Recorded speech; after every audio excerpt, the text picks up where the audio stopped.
Welcome to Now. I'm your host, Curtis Parody, and I missed yesterday's episode because I was unfortunately throwing up into a bucket. Blech.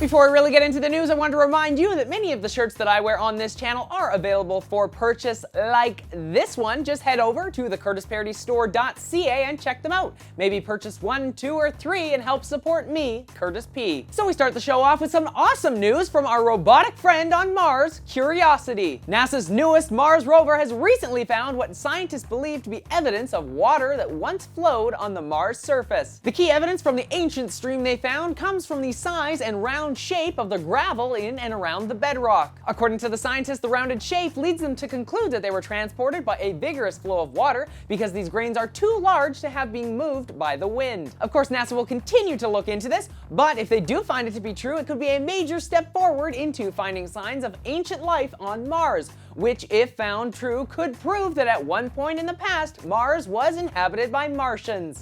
Next, I promised I wouldn't talk about the iPhone for the rest of the week, so let's talk about BlackBerry instead. Actually, less about the phone and the phone maker and more about an unfortunate user from Britain. A 24-year-old swimming instructor from Birmingham will officially be branded as a sex offender for life after he mistakenly sent a sext message meant for his partner to his entire BlackBerry contact list. When poor Craig Evans finished typing up his sex message, he went to click the send button, but instead clicked the send to all, which happened to send his sex message to every single person in his contact list, including a number of 13 and 14-year-old girls in his swimming class. So because Evans clicked the wrong button and just happened to have some of his students in his contact list, he has now been branded as a sex offender. A part of me finds this ruling unfortunate because really the guy wasn't sexting the girls on purpose. But then again, he was stupid enough to be sexting. So for all of you out there thinking about sending an interesting sext message to someone, double check who you're sending it to.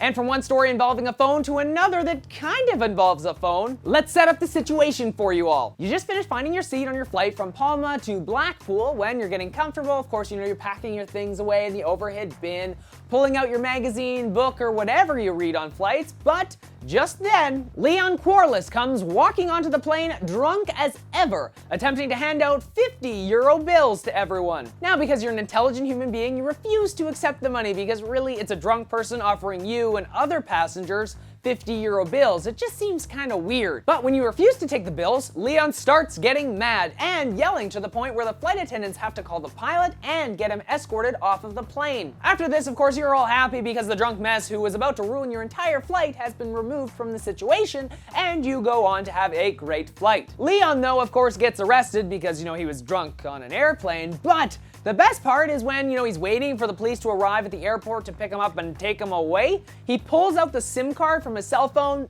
and he eats it. Yep, that's right, you know it, that little tiny piece of plastic that tells your phone, which network to connect to. Yeah, he ate that. For what reason? I don't think we'll ever know, but the guy was drunk, so you can suspect that maybe he thought it was like a small potato chip or something. In the end, Leon was charged for being drunk on an aircraft and fined, but in the end, the best part about the story was not him offering everyone money on the plane. It was when, of course, he ate the small SIM card from his phone. And moving to our last story of today, if you remember an episode of Now last week, I showed off a website that allowed you to track flights around the world. Well, today I came across another cool website that allows you to track in real time cyber attacks around the world. The website, called map.honeycloud.net, uses a system to track the number of cyber attacks on computers running the Honeycloud system. I imagine it's used to show off potential customers like, oh, look at all this dangerous stuff happening on the World Wide Web.